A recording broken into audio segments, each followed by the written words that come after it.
that was a very speedy tour around the castle ruins. It's quite big, actually. It's got, two huge towers on it. It has a well, and what looks like a moat that goes around it, but I don't think it is a moat. Anyway, it's really interesting and well worth the hike up the hill to get to it.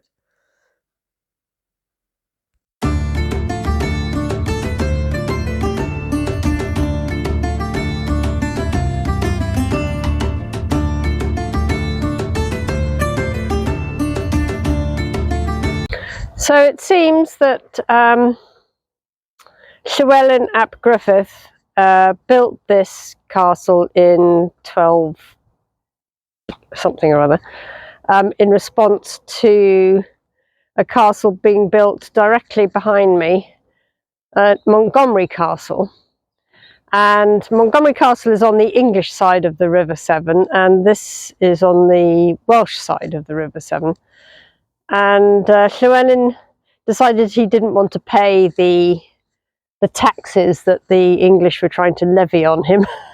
So he built this castle and defended it,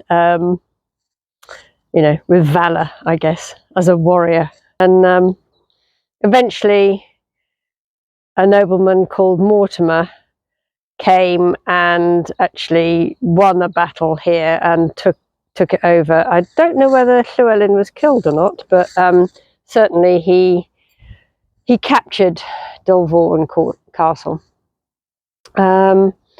And he kind of revamped it, modernised it, put in some extra towers and rooms, and then moved the settlement, which is why this was originally built, is because there was a small settlement down here, and it was to protect the people and their food and the land.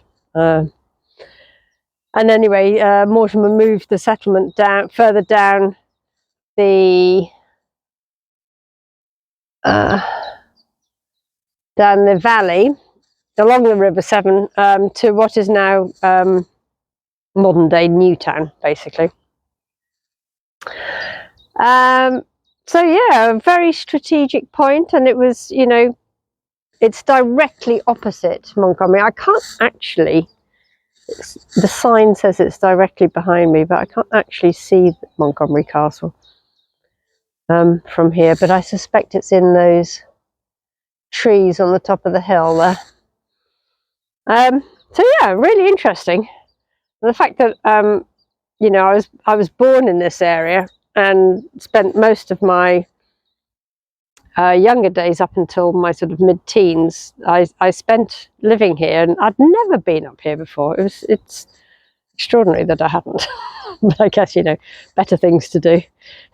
Pony club, gymkhanas, and I don't know, young farmers' dances or something of the sort, I expect. But yeah, it's a bit of a scramble. Well, not a scramble. It's a steep walk up the hill up here, as you can see. And the car, I think, is just parked down at the bottom, down there somewhere. So you can see. It's not that it's very far. It's probably about half a mile, but it's quite steep. So somebody with mobility difficulties would probably find it quite hard. Raffy didn't mind. He's now lying in the shade here and ready for his walk back down the hill, I reckon.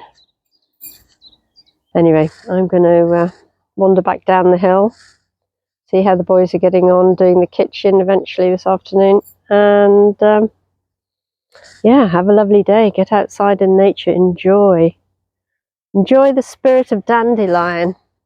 These are powerful medicine herbs. Dandelions, you can pick them, flowers, and make tea. You can make a kind of honey, or it's more of a syrup really. The leaves you can put in salads. You can make tea from the leaves. You can dig up the roots, and you can make tinctures and essences from dandelion. It's a powerful breaker-upper of energy. Dandelions grow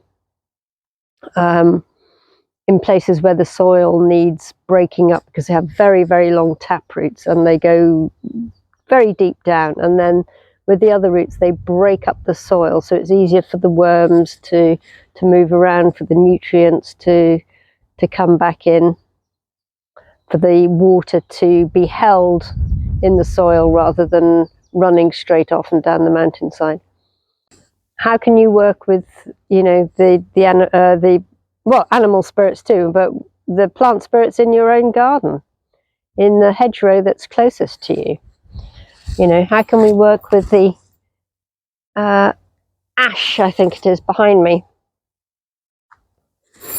Ash being a very healing tree. And yeah, so ceremony is about actually just tapping into the nature around you, tapping into your daily life, tapping into the ordinary, your ordinary life. Well, it's a lovely place to spend an hour or so on such a beautiful afternoon. Oh, it's blissfully quiet up here, nobody around. All I can hear are the birds singing. Just taking in the nature, really.